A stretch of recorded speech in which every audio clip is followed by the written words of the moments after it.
Now that we know a little bit about a heat of formation and enthalpy change and what enthalpy is, we can talk a little bit about Hess's law. Hess's law.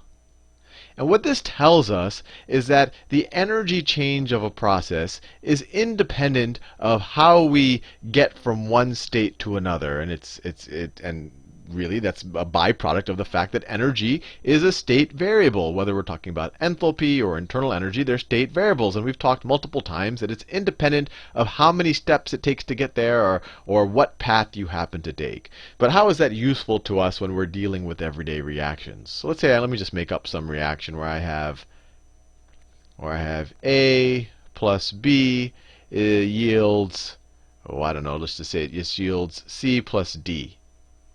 And I wanted to figure out what was the change in enthalpy of this reaction, or essentially how much heat is absorbed or released by this reaction. I don't know what it is. I haven't measured it.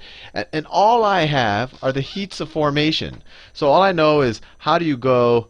So I know the heat of formation of A. So let me call that the heat of formation. Remember, H isn't for heat, even though we kept calling it heat of formation. It's actually the change in enthalpy, and it's the standard change in enthalpy. But the change in enthalpy we know is heat. So it's heat. Change in enthalpy of formation is the same thing as heat of formation. This little not sign tells us it's the standard heat of formation. We can look up that in a table, and let's say that that's some number.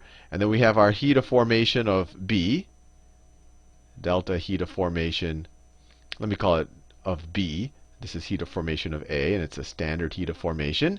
And we can look up in a table the heat of formation of C, heat of formation of C, which is change in enthalpy. And then the heat of formation for D. So all of these things we can look up in a table, right? And we'll do that in a second. Now what Hess's law tells us is that the change in energy, the change in and enthalpy is what we're measuring here. The change in enthalpy here is independent of what we're doing. So instead of saying this reaction, we could say, hey, let's go from this reaction and go back. Let me do it in a different color. Let's go back to our constituent products. So kind of the elemental form of these. So if this was like carbon dioxide, you'd be going back to the carbon and the oxygen molecule. So you'd go back to the elemental form. And how much energy, or what's the change in enthalpy as you go back to the elemental form? The heat of formation is what you get from the elemental form to A, or the elemental form to B. So to get A and B back to the elemental form is going to be the minus of those. You're going to take the reaction in the other direction. So it's going to be, so this change is going to take minus the heat of, I guess, of forming A. Or it could be the minus, or the heat. It's the heat of deconstructing A. You can almost view it. And it would also be minus the same thing for B. For B. And then this is just the elemental form. And now we can go from the elemental form back to the products, because we have the same atoms here. They're just rearranging themselves into two different sets of molecules. So now we can go back from the elemental form and go up here. And we know what those are. We know how much energy it takes to go from the elemental form to C and D. That's their heats of formation. So Hess's law tells us that delta H of this reaction, delta H of this reaction, the change in enthalpy of this reaction, is essentially going to be the sum of what it takes to decompose these guys, which is the minus heat of formations of these guys, plus what it takes to reform these guys over here. So we can just write it as delta H, I'll just write delta H of formation for C plus delta H of formation for D. So the heat of formations of these guys minus these guys. This is what it took you to get to the elemental form. So minus delta heat of formation of A minus delta heat of formation of B. And then you'll have the heat of the reaction. And if it's negative, we would have released energy. And if this number is positive, then that means that there's more energy here than on this side. So we would have to absorb energy for this reaction to happen. And it would be endothermic. So this is all abstract and everything. And I've told you about Hess's law. Let's actually apply it to some problems. So let's say I have this reaction right here, where I start with ammonia. And it's ammonia gas. And I'm going to react that with molecular oxygen to yield some nitrogen monoxide, 4 moles of it, and some water. So what's the heat of this reaction right here? So what we do is we just look up the heats of formation of each of these. So let's just look them up. Let's start with the ammonia. What's the heat of formation of ammonia? And it's always given in kilojoules per mole. So they'll say to form 1 mole of ammonia. So to form 1 mole of ammonia, let's look up here. This is all cut and paste from Wikipedia. And am I starting in the gaseous or the aqueous state? Well, I think I just, see, I'm starting in the gaseous state. I added that G there. So ammonia in the gaseous state has a heat of formation of minus 45.9 per joule. So what is that going? So minus 45.9 kilojoules per mole. So minus 45.9. That's just for 1 mole of ammonia, the heat of formation. It's in kilojoules. I'll just look them all up right now. Now, what's the heat of formation of oxygen? And I'm not going to even look it up right now because oxygen is in its elemental form. So if you see something in the form that it just always takes before you do anything to it, its heat of formation is 0. So if you see O2, its heat of formation is 0. If you see hydrogen, if you see H2, its heat of formation is 0. If you see carbon by itself, heat of formation is 0. Carbon in a solid state, heat of formation is 0 at standard temperature and pressure. Now what about nitrogen monoxide? Let's look that up. Nitrogen monoxide.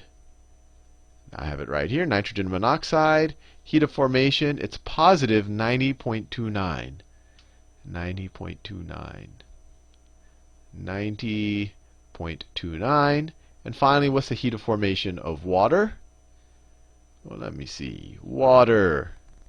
Water is liquid water, minus 285.83. Minus 285.83. Minus 285.83. Now, you might simply say, okay, Hess's law says that if we want the delta H for this reaction, we just take this plus this and subtract that.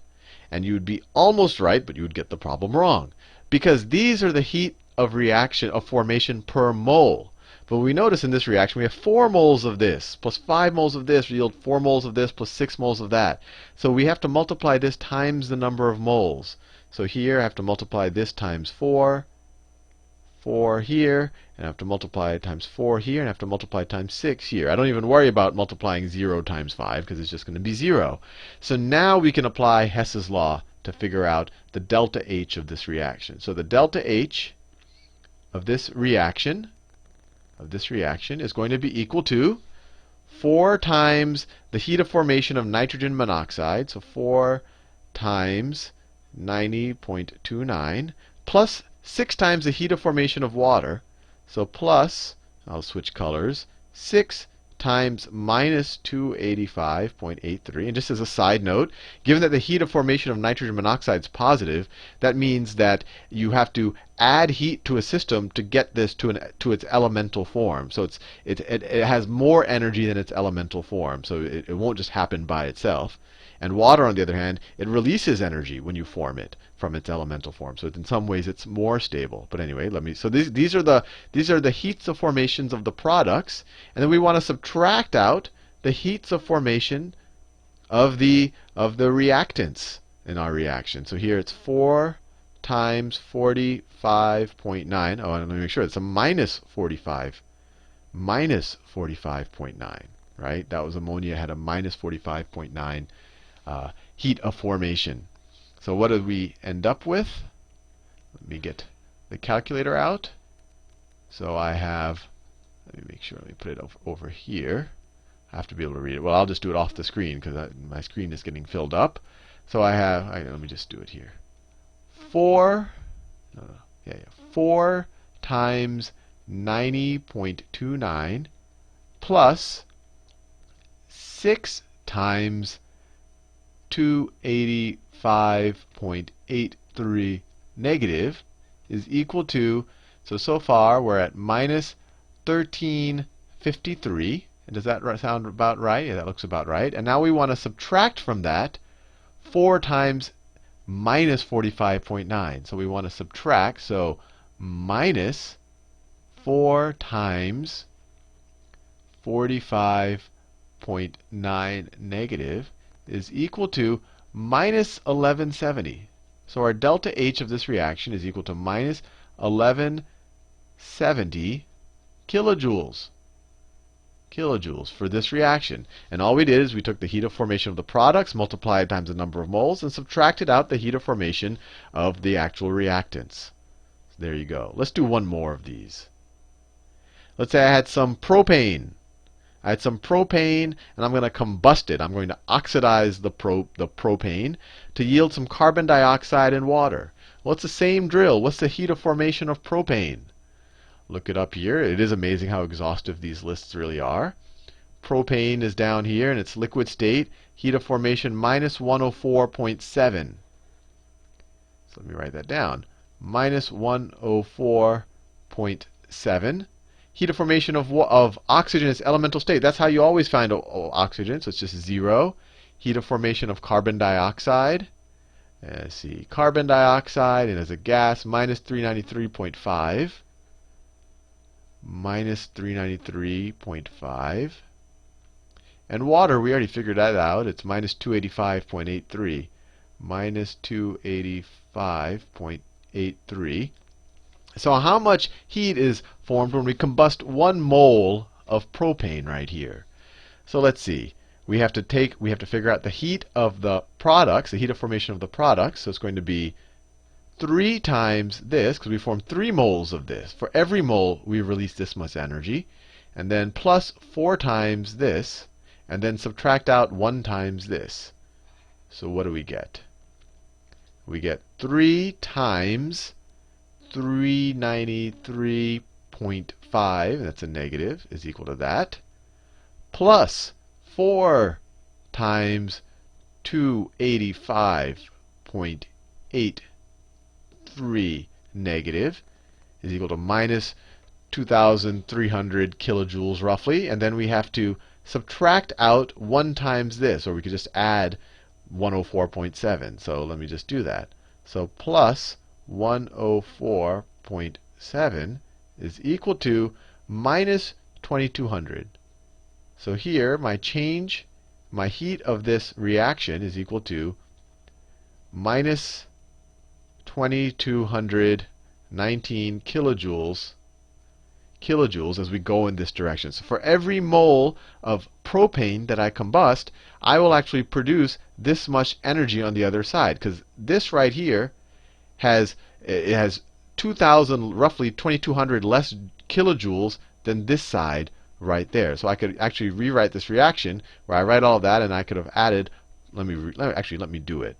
I could rewrite this reaction as C3H8 propane plus 5 oxygens yields 3 carbon dioxides plus 4 waters plus 2,219 kilojoules. That's actually what's released by this reaction. It's exothermic.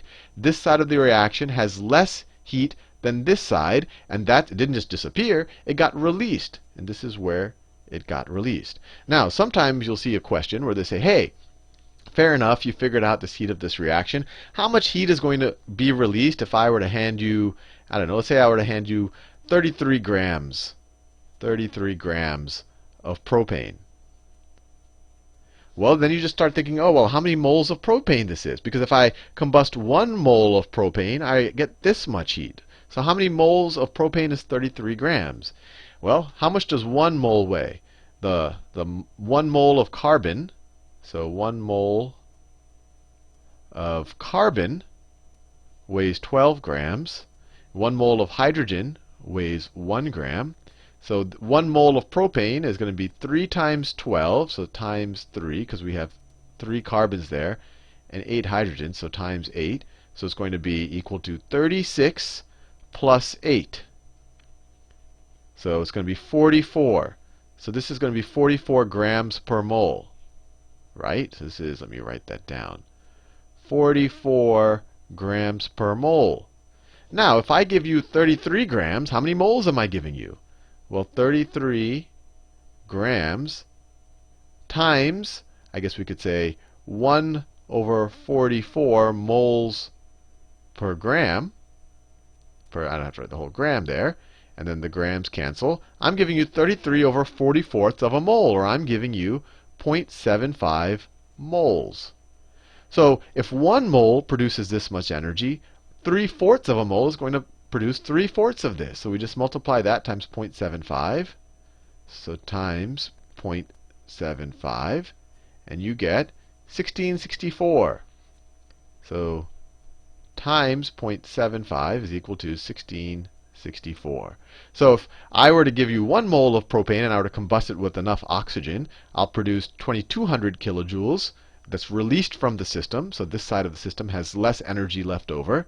But if I were to only give you 33 grams, which is 3/4 of a mole, then you're going to release roughly 1600 kilojoules. Anyway, hopefully you found that helpful.